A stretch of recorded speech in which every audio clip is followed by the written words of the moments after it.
to see people of God in the presence of God. Happy New Year to you. And we have covered 2 chapters in the book of Acts so far. Most of the doctrinal subjects we have covered. And in the first chapter, we dealt with 10 doctrines. Second chapter, we dealt with 10 doctrines. From today onwards, we are going to start from chapter 3. We are not going to dwell for a long time in each chapter, because most of the chapters from 3rd chapter onwards, they deal with the incidents, histories, missions, church growth, etc. The 3rd chapter today, it deals with the miracle and the message also. First verse, chapter 3, verse 1. Now Peter and John went up together to the temple at the hour of prayer, the 9th hour. They went to the temple. They are already believers. The temple belongs to the Jewish people only, Israelites. And Peter and John, they are Israelites, Jewish people. Because there's no church building, the church has not yet started properly. They went to the temple during the prayer hour. Specifically, the words prayer is mentioned. So it's a prayer hour. Jewish people have 3 kinds of worship centers. Number 1, tabernacle, built during the time of Moses. Number 2, temple, built during the time of Solomon. Then synagogues. They started the worship places like synagogue even in the exile. Then they continued it when they came back to Jerusalem. The Christians or the believers, they didn't have any worship place. They simply worshipped in their homes, closed rooms, and graveyards, and also catacombs. Catacomb is a place like a grave, and they worship there because it's like a cave. They had proper place to worship. Several places as worship centers. Now, in the 3rd chapter we read, Peter and John went together to the temple for prayer. It was a prayer hour. They went together. The temple or the worship center is very important in our life also, because the Bible says in Psalm 65 verse 4, we shall be satisfied with the goodness of your temple. Our temple is church. We are also temple of God. So what are the goodness or blessings of the church? David says, when they say to me, let's go to worship the Lord, he was very happy. Psalm 122 verse 1. Let's not avoid the gathering of the assembly. In Hebrews 10:25 we read about it. Worship center, worship place is very important because we have worship there. We are commanded to worship the Lord in the beauty of holiness. Worship place, then we hear the word of God there. The word of God is read to us and also explained to us. We grow and glow with the study of the word of God. Then we have fellowship with one another. The worship place is a fellowship center too. We have a great time of fellowship, and we have opportunities to win souls there. Sometimes in the church building, other religious people are coming, or nominal Christians are coming. We have an opportunity. Plenty of opportunities we have, not only to fellowship, but also share Christ, share the gospel with other people so that we may win souls. Then it's a place of mission also. Not only evangelism, but also mission, helping people who are in need. Maybe they have prayer requests. Maybe they have some need in their life. Because we belong to the body of Christ, we can extend our helping hand to people who are in need. And the church building, church worship services, they are a very good place to lend our hand. Then it is an inspiration to the pastor or the priest. When we go there, he looks at us and he's very happy. So much encouraged in his spirit to preach the gospel, teach the word. Encouraging opportunity. So these are the goodnesses. These are the benefits, blessings we have in a worship center. It's a prayer time. It's a prayer time. The Jewish people, they had fixed prayer times. When they pray at 9 a.m., they pray at 3 p.m., they pray at 6 p.m. Praying in the morning, praying in the noon, praying in the afternoon, then praying at the time of sunset. The Bible says in 2 Timothy, 1st chapter, 3rd verse, day and night, we are called to pray, not just a fixed time. Christians, believers, they don't have a fixed time. Every time is a prayer time. That's what the Bible says to us. Ephesians 6, we read, 8th verse, 18th verse. Pray at all times. 1 Thessalonians, 1st chapter, 3rd verse. Pray constantly. In 1 Thessalonians 5:17, pray without ceasing. Pray without ceasing. If we pray without ceasing, what time is there to sleep, or study, or do our work? Pray without ceasing means your life should be a prayer. We believe not only a prayer time, but also the entire life should be a prayer life. Pray without ceasing.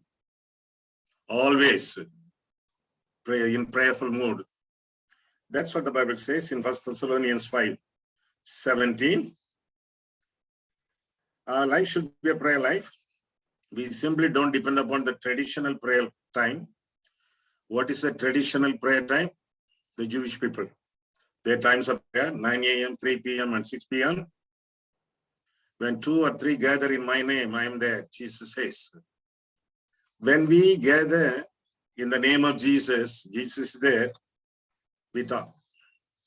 We talk to Jesus. Because prayer is a talking time. We should be in talking terms with God. We will allow him to talk to us. We talk to him. Prayer is our talking to him. Bible is his talking to us. Bible and prayer should go together, hand in hand. Now, Peter and John, they are closely associated with one another. Originally, they were fishing partners. They belonged to the inner circle of Jesus. Jesus specially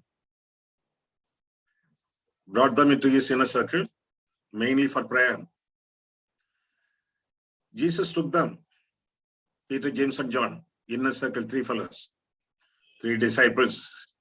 He took them to Mount of Transfiguration, only those 3. He took them, Peter, James, and John, to Jairus' house, where his daughter died. Then the Lord Jesus took them to Garden of Gethsemane, especially for prayer. He also needed prayer support. He had 11 disciples, 1 disciple already. 8, he left them at the gate of the garden. 3, Peter, James, and John, he took them aside so that they may join together in prayer. And Peter and John, they prepared the Passover. Special people. They were the first to visit the tomb where Jesus was laid down. They were traveling ministers in 4th chapter, 9th verse, Acts 4, 9 and 19, and 8th chapter, 14th verse. They brought a lot of blessings to Samaria. It was an enemy territory because the Jewish people, they didn't have any dealings with Samaritans.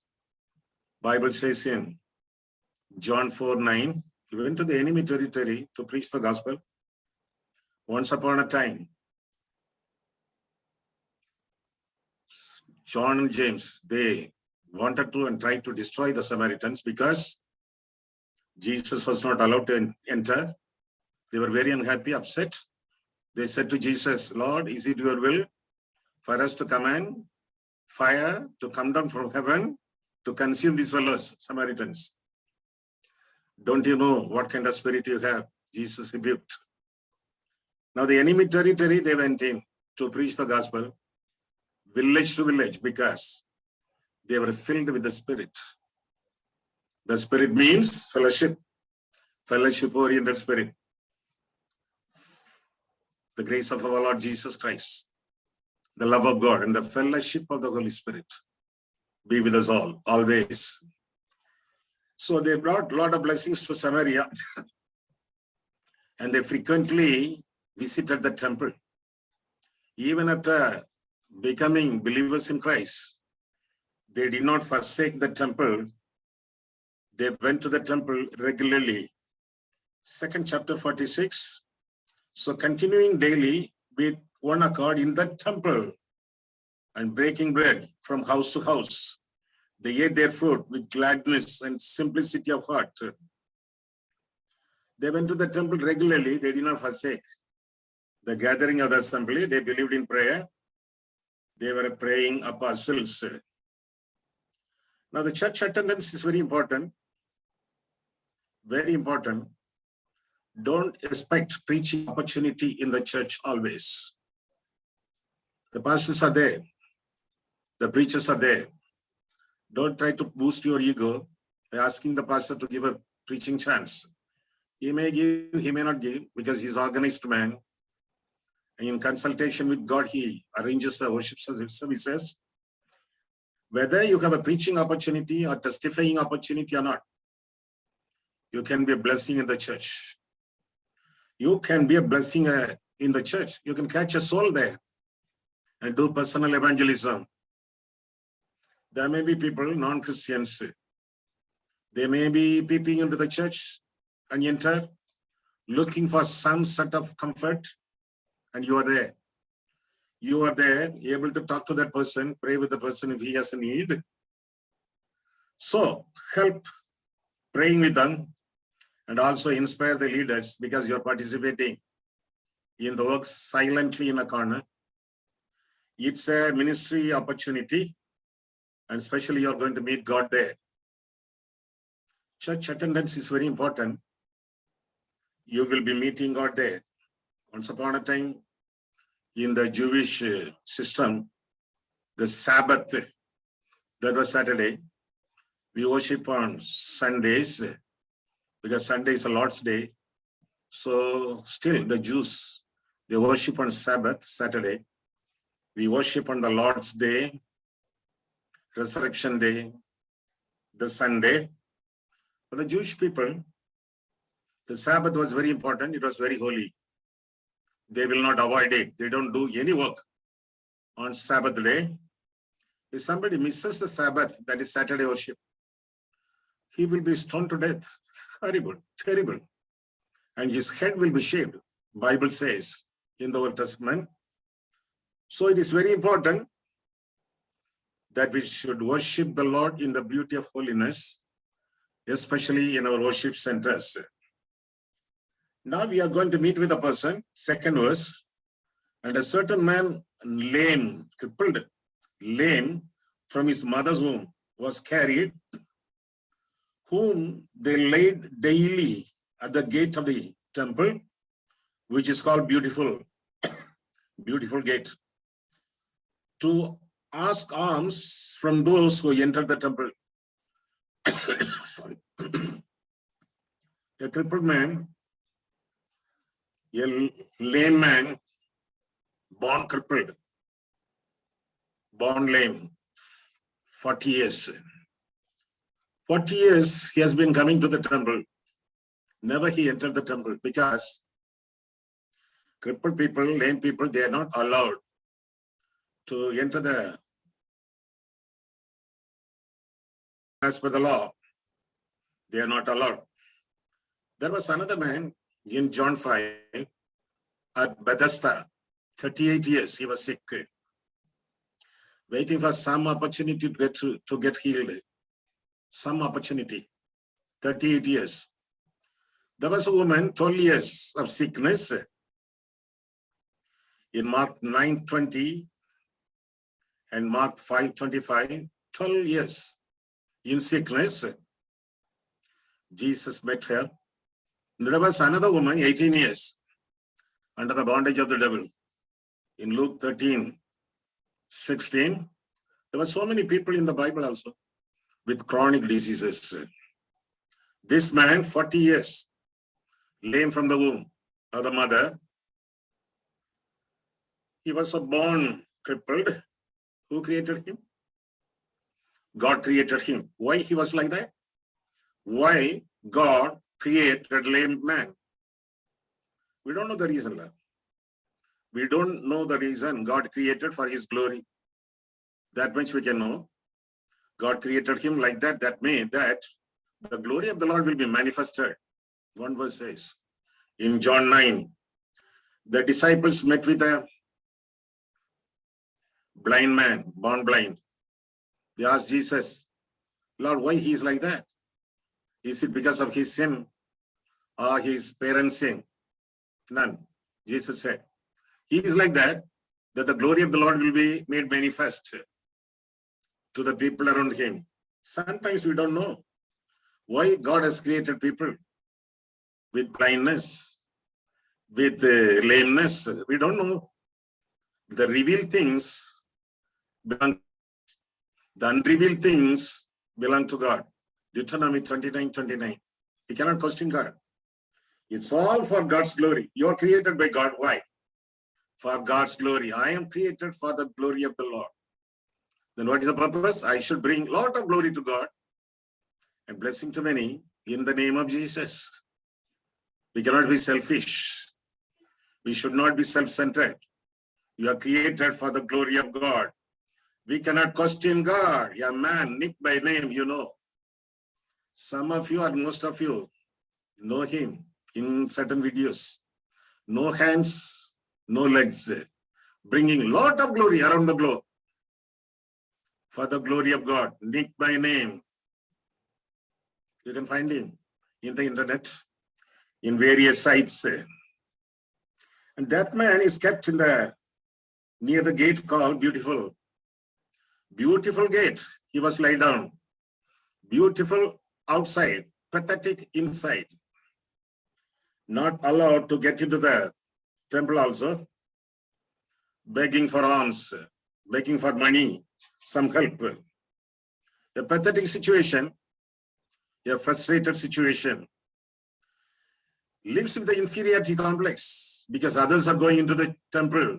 He's not able to because he is not allowed to. Very ordinary man with living with inferiority complex. Outside, okay. Inside, nothing. Pathetic. Some people are like that in the world also, in the church, in the society, in their respective families. Everything good outside, inside, nothing. People who are sold under sin, that lameness was passed on to us through our foreparents, Adam and Eve. How many years? 40 years? 20 years? 60 years? 80 years? Lameness. The lameness of sin. When a person is born, he's not an innocent person. The infant is not innocent. The Bible says in Psalm 51, we read 51:5. Behold, I was shapen in iniquity. My mother conceived me in sin. We are not born Christians. We are born sinners, the Bible says. We are not called sinners because we commit sin. We are sinners by nature, by birth. I was shapen in iniquity. My mother conceived me in sin. Infants are sinful, Pastor? Yes. They are innocent? No, no, not innocent. Sinful. Children often times they cry now. They are in the cradle. Oftentimes they cry. You give them milk, they cry. After drinking the milk, they cry. What is that? Dissatisfied spirit, psychologists say. You give a pen to a child, difficult to get it back. Difficult to get it back because the child grips with a very hard grip. What is that? Possessive spirit, sin. The psychologists say, Christian psychologists say, you know that. You have a child, you heard a news, somebody in the next door, they got a child. Your child is born there. You want to visit and bless the child and come back. Take a child, go there, see the child born there, and take that child, leaving your child here on the ground floor. You take that child, kiss, and also bless. What your child does, jumping, shouting, crying. What is that? Jealousy spirit. Who taught jealousy to that child? It was inherent, inborn. Every child, every infant, when born, they are born in sin, the Bible says. So by nature, we are sinners. Because we have the sinful nature leads us, induces us to commit sin. Because we are created in this with the sinful nature, that sinful nature induces to commit sin. So by nature we are sinners. By committing sins also, we are sinners. That's what the Bible says. All have sinned and fell short of the glory of God, the Bible says. In Romans 3:23, by nature we are sinners. By our deeds, we are sinners. This man, the 40 years of wasted life. 40 years of wasted life. What about you? Are wasting your life? Are you living a blessed life? The prodigal son wasted his life for several years, we can say. Then he came back. He came back to his senses. He returned to the Father. If our life is a miserable life, missed life, misused life, we should come back to the Father. Not anymore. So many years I have wasted. I am living in the lameness of sin. I should come back to the God, to the Father who has created me for his glory. Return. Turn away from sin. Turn to God. The two blind men in Matthew 20, when they saw Jesus passing by, they cried. They cried. Have mercy upon us, Son of David. They cried. Jesus was very happy to meet with them with a tender heart. He supplied their needs. They restored their eyesight, happy. Followed Jesus, Bible says. If you are living in lameness of sin, come back to God. Confess your need, confess your sins, be cleansed by the blood of Jesus, and be reconciled and restored to the Lord Jesus Christ. And this man, because he was living a very miserable life, he was out of the temple, outside the temple, lived like an untouchable person, unclean person. He was rejected in the temple. Like that publican in the parable Luke 18, they went to pray to the temple. Who? The Pharisee and the publican. Somebody defined the word Pharisee as how fair I see. The proud man, selfish man. He went into the temple, even near the altar, he simply advertised himself, calling it a prayer. What about the publican, the publican, tax collector, cannot go into the temple because tax collectors, they were rejected in the temple. The Bible says in Luke 18, he stood afar outside the temple and he prayed, "Have mercy, I am a sinner." He was accepted. He was considered to be righteous, the Bible says. And the chief collector, tax collector, Zacchaeus, rejected, cannot go into the temple. When Jesus said, "Today I should visit your house," the public said, people said, "Oh, this man is visiting a sinner." Rejected people are accepted by God. Rejected people are accepted by God. Are you a lame person or a tax collector or Zacchaeus? When Jesus met with people, no, individually, he said to them individually, "Your sins are forgiven. Your faith has made you whole. Your faith has saved you." Individual blessing. Whenever he met individuals, he gave the blessing of forgiveness to individuals. In the case of Zacchaeus, different. Different because he's a money-minded man. He's a money tourist. One place he will not stay. When a money-minded man makes his own schedule, travel plans, the family is destroyed. The wife is destroyed.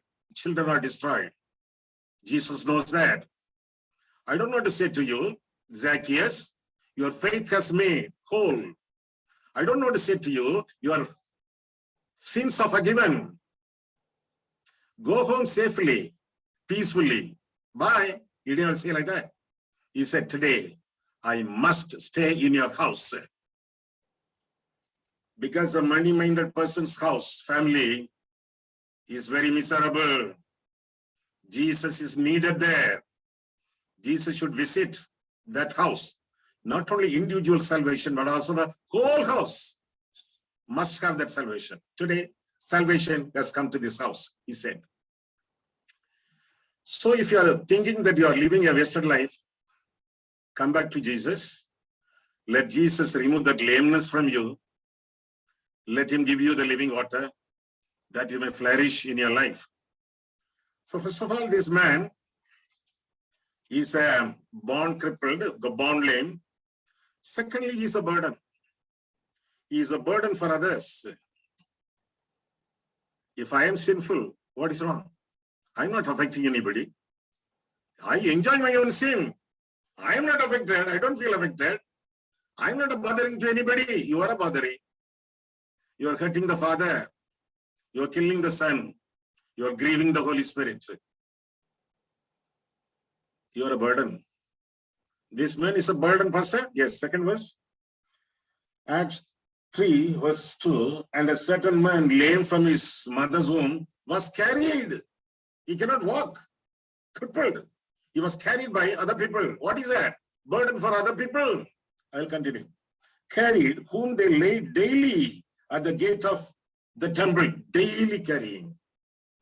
It's a burden. Which is called beautiful to ask alms from those who entered the temple. 7. And he took him, Peter, and he took him by the right hand and lifted him up. Lifted him, he cannot stand on his own. Lifted, carried the burden. They had to carry him. This man is a dependent.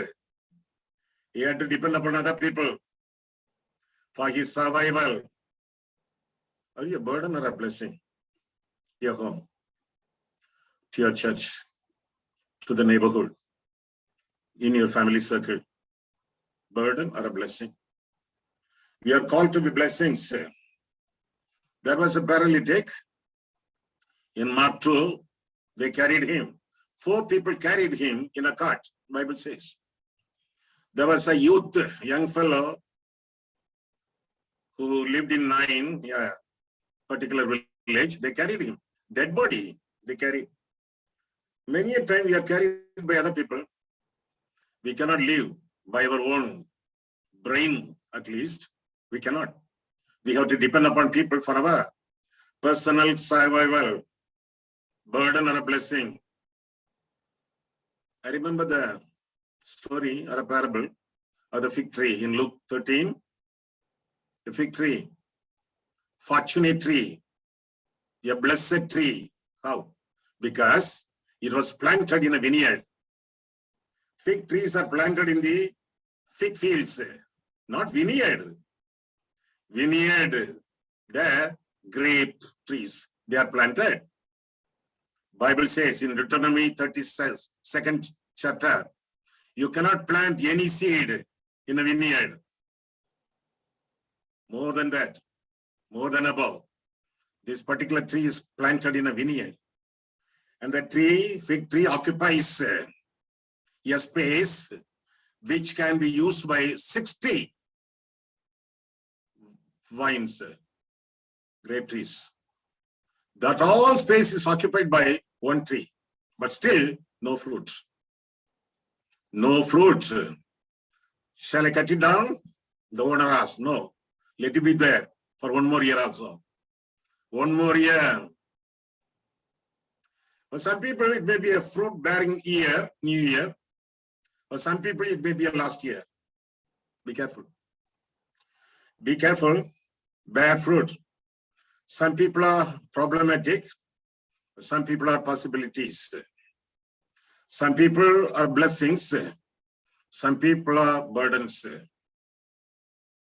Learn from the fig tree. We need to yield full fruit for the glory of God in our life.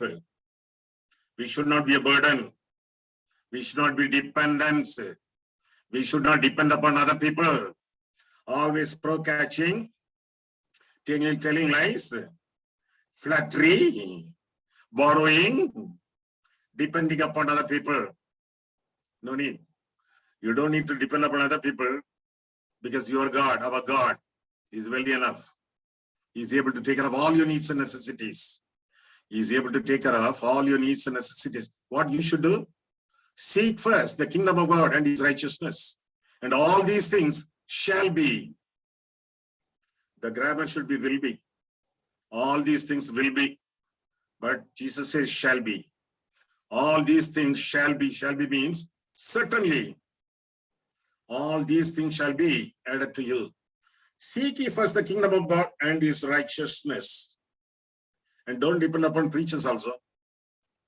Don't depend upon preachers also. Don't depend upon preachers' faith in order to have a living. In order to have your own living, don't depend upon others' faith also. What is it, Pastor? People say, I am a sinner. I don't repent. I don't want to repent also. Because I live the way, I like the way I live. But I need some blessing. I need my problem to be solved. So I depend upon this preacher, that pastor, this prophet. I depend. Wrong? No wrong. Not wrong. Because we need to pray for one another. It brings us fellowship. It also brings us the richness of faith. It confers our faith. There is mutual. There is mutual encouragement with one another. Not wrong. Depending upon other people, other people's faith is not wrong. But I am a sinner. I will not repent, but for my personal need, the particular need, I depend upon his faith, wrong. That is wrong. It's like a beggar's faith. You depend upon other people. It's like a blind man's faith. It depends upon a stick or somebody's shoulder. He cannot trust himself. He cannot believe in his own eyesight. No eyes. Depending upon other people. Blind man's faith. Wrong. Beggar's faith. Wrong. We can pray for one another. You can ask your pastor or anybody. But at the same time, you should become a child of God. When you go to God, don't go to God as a beggar. Go to God as a child. Even Jesus needed prayer support. He took the 3 disciples in the Garden of Gethsemane at a distance to uphold and support in prayer. The main thing is we should not depend upon other people's faith by not repenting from our sins. God is our Father. God is our Father. We can depend upon Him. I say, He is my Father, but we are not in talking terms because we fought with each other long back. I had a lot of misunderstanding with my father. I left him like a prodigal, went away. Now I am coming back. My father will not trust me because I spoiled his name, his integrity. I left him long back. Now I have to do a business, a small business for which I need 1 lakh rupees. 1 lakh I need. The daddy will not give anything. I go to the pastor. The pastor and the father are friends. If I tell my need to the pastor, he will go on my behalf and tell my need. Because they are very friendly with each other, my father may give that 1 lakh. Okay. Went to the pastor and narrates my story. The pastor goes there and pleads with the father, my father, for that money. My father gives because he's man of God. He doesn't want to cheat him. He doesn't want to trouble his heart. Money given. I got it. What I did not get? I did not get fellowship with my father. Forgiveness of my sins. No reconciliation. No restoration. Only 1 lakh. What is the use? Depend upon God. Depend upon God. Very important. Pastor, they are worshipping Mary, no. They go to God through Mary, no. They have only one Mary. You have 1,000 Marys. Though you have the direct access to God, though you can go to God directly as a child, you go through Tom, Dick, and Harry nowadays. Be careful about your faith. You can have direct access with the Father God, your God. When Jesus died on the cross, the veil in the temple was rent. The veil is rent into 2 pieces. And everybody was able to look into the Holy of Holies. Before that, only the high priest could enter once a year. Now, because the veil is rent, everybody can go and worship God, ask God, pray to God, plead with God. Veil is rent.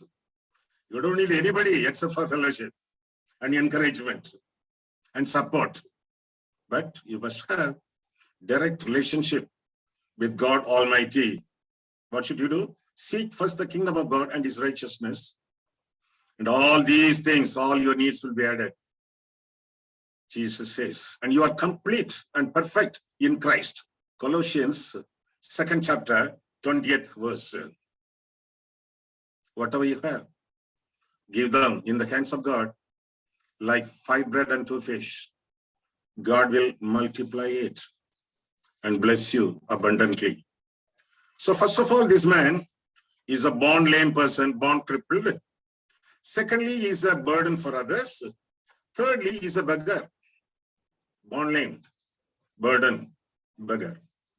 He is a beggar looking for alms. 2nd verse, Acts 3, 2nd verse. And a certain man, lame from his mother's womb, was carried, whom they laid daily at the gate of the temple, which is called Beautiful, to ask alms from those who entered the temple. Then 10th verse. Then they knew that it was he who sat begging alms at the beautiful gate of the temple, and they were filled with wonder and amazement at what had happened to him. He was a beggar. People noticed. He was looking for alms. 6th verse. 5th verse onwards. So he gave them his attention, expecting to receive something from them. Them means Peter and John. 6. Then Peter said, silver and gold I do not have, but what I do have, I give you. In the name of Jesus Christ of Nazareth, rise up and walk. He walked. Silver and gold, I have none. I don't have silver and gold. More than that, I have the name of Jesus. Walk in the name of Jesus. What? Somebody said, today these sort of miracles are not happening in our churches, in our meetings. because our preachers have silver and gold, a lot. They make a lot of money, a lot of silver, lot of gold. Nothing happens, even through their preaching also. Usually the beggars in Jewish culture, they beg at rich homes. You know that in Luke 16 chapter, the story of the rich man and Lazarus, they simply sit at the gate. The rich people, if they are gracious enough, merciful enough, they give alms. Second place they beg is highways. In highways, they stand and beg. Third, in the temple, crowded area. These are the three places usually the Jewish beggars beg. They are helpless, they are hopeless, no source of income, a shameful act, begging. They do it. They're looking for pity from other people. Because the temple rejected them, they cannot go into the temple also. Actually, he did not look for healing. Is there any possibility of my lameness to be healed? He did not ask for healing. He simply asked for money. Again, I want to say, we are not beggars. We are children of God, children of the Most High God. We need healing, healing from the lameness of sin. Jesus asked a man in John 5 at Bethesda, do you want to be healed? 38 years. Do you want to be healed? What question is that, Pastor? Of course, he needed healing. Maybe not. Maybe not. 30 years of life. Miserable life. Now, if I'm healed, who is going to give me a job? What kind of business I can start? Who will help me? I like this way of life. People will come, they offer some money. I want to live like this only. I don't need any healing. I'm okay. Maybe you can say like that. Once upon a time, I was traveling in a local train in Bombay. In a local train, electric train, I was traveling. One boy was singing Tamil songs, a beggar, young boy, maybe 12, 15 years old, young boy. Beautifully he sang Tamil songs, movie songs. I was troubled in my heart. I wanted to talk to that fellow because he's a Tamilian. I'm a Tamilian. So after one song was over, I called him. He was looking for alms. He was looking for money. I told him, you're a Tamil fellow. You should not do this. You should find a job and work. And you should earn your living by working somewhere. He said, sir, I tried my level best to find a job. Nobody gave me any job. So I took this job. This is a very good job for me. So I like this. I told him, I can find you a job. You can come to my church on this particular day, at this particular time. I will try to find a job. Then immediately he asked a question, which shocked me. How much I will make every month, he asked me. I was blinking. Then he continued. He said, every month I'm making 30,000 rupees by this job, begging. How much you can give, he asked me. I was blinking, speechless, not able to do anything with him. Many people nowadays, even in the Christian circles, churches, they don't want to be healed. They don't want to be healed. They don't want to be born again. They want to live the manner they are living nowadays. We must be healed of our sinful life and enjoy God's blessing in our life. We should not be beggars. We should depend upon, if at all you want to depend upon somebody, depend upon God. This man, by the grace of God, he was healed. He was healed, 7th verse onwards, and he took him by his right hand and lifted him up. And immediately his feet and ankle bones received strength. So he, leaping up, stood and walked, entered the temple. For the first time, entered the temple. He entered the temple with them walking, leaping, praising God, layman leaping. And all the people saw him walking and praising God. A great miracle happened. A born crippled man, he began to walk. What are the reasons for his walking, for this miracle? Number one, the name of Jesus Christ. In the name of Jesus, the power, all powerful God, Jesus, all authority has been given to me, Jesus said. That all flowed in his life, in his body. And he began to walk. Name of Jesus. We will talk about it next week when we meet. The name of Jesus. And this fellow, obedient. Who is obedient? The lame man. He lifted up, he got up, and whatever Peter said, he obeyed.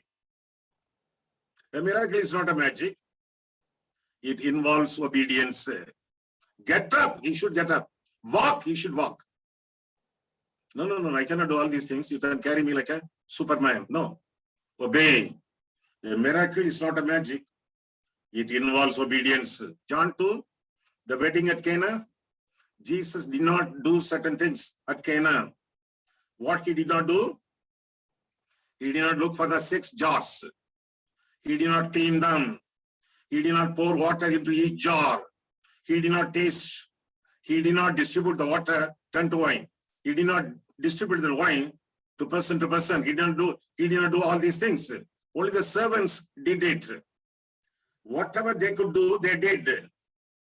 What they cannot do, Jesus did. What he did? Water turned into wine. They will not be able to do it. They cannot do it. Jesus did it. Whatever you can do, you should do it. Whatever you cannot do, God will do it. Again, a miracle is not a magic. It involves obedience. When this fellow reached for help, exhibited his desire, God healed him. God healed him through Peter and John. What miracle you are expecting these days? Miracle is possible. Yes, it is possible. We had a detailed study on miracles 2 weeks back. It's possible because our God is a miracle-working God. He will do it simultaneously. You have to cooperate with God. Whatever he says, you should obey. You should obey. I know you are not in talking terms with that fellow. Go and talk to him. When God says, talk, go and talk. When God says, forgive that man, you forgive. When God says, you plead for forgiveness from this person, plead, ask for forgiveness. Do God's will. Do God's will. Then blessing is yours. Pastor, what is God's will? The word of God is the will of God. The word of God is the will of God. When you obey the word of God, miraculous things are possible in your life. Then there are responses and reactions. Responses and reactions from the layman and also from the public. What are they? Joy. It was a great joy, 8th chapter, 8th verse, Acts 3:8. So he leaping up, stood and walked and entered the temple with them, walking, leaping and praising. Praising God. First of all, great joy. Secondly, he was able to enter the temple for the first time in his life. So joyful. 40 years cannot. He was not able to get into the temple. Now, for the first time, he was able to get into the temple with praises and thanks. Then people wondered. All people who saw this miracle, they wondered. Verses from 9. And all the people saw him walking and praising God. Then they knew that it was he who sat begging alms at the beautiful gate of the temple. And they were filled with wonder and amazement at what had happened to him. Then fellowship. That man had fellowship with Peter and John, 6th verse onwards. Fellowship, they all together, they entered the temple in joy. Then they worshipped. Then they worshipped in temple with great praise and gratitude, glorifying God. Then others testified. They became a testimony to other people also. Others testified that it was miracle of God. They also praised God. There are 5 aspects in this healing. There are 5 aspects in the healing, as I noted. Number 1, it was an instant healing. It was an instant healing. It was not progressive. It was an instant healing. Secondly, it was an unexpected healing. He was looking for alms. He was given healing. We ask one thing. We ask one thing. God gives another thing. What he was asking? Money, alms. What? God gave? Healing. That is the style of God, you know. That is the beauty of God. Lazarus, whom you are loving very much, is sick. What they are asking for? Healing. What he gave? Life. Lazarus, come out. Ask for life. Ask for healing. What is given? Life. We ask one thing, God gives another thing. The repentant thief on the cross. Ask for what? Just remember me when you come in your kingdom. What is given? Paradise. We ask for one thing. The blessing is different. God's will is good, pleasing, and perfect. The Bible says in Romans 12, verses 1 and 2. You ask anything, leave it to God. Let God decide the result. It was instant healing. Secondly, it was an unexpected healing. Thirdly, it was not a man-made healing. It was not a man-made healing. He was healed in the name of Jesus. God healed. God is Jehovah Rapha, God the healer. He healed. Even doctors, the bandages are put by the doctors. The healing comes from God only. Jehovah Rapha. Fourth, it was a complete healing. It's not an ordinary healing. It's not a partial healing. It's not a temporary healing. Complete healing, permanent healing. Four things. Healing God. He did it to a lame person. He can do it for you also. If only you fulfill the conditions. Come to God as a child of God. Be born again. Confess your sins. Be cleansed in the blood of the Lord Jesus. And be holy and sanctified. Come with your own privilege. Come with your own inheriting spirit. Come with a born again believer. Come to God and ready to do what he commands you to do. Then these things are possible with God, and you will enjoy life and glorify God, because you are created for the glory of God. Let's close our eyes and cling to God in prayer. Loving Lord, our Heavenly Father, we thank you, Lord, for the time of fellowship in the body of grace. Thank you, Lord, for presenting this lame person before us, that we may learn spiritual principles for our life. Blessed Lord, we agree and we understand. We also accept the fact that we are lame in so many areas in our life. We need healing, not only physically, but also emotionally and spiritually. Heal us. We come to the throne of grace as your children. We pray in Jesus' name. Amen.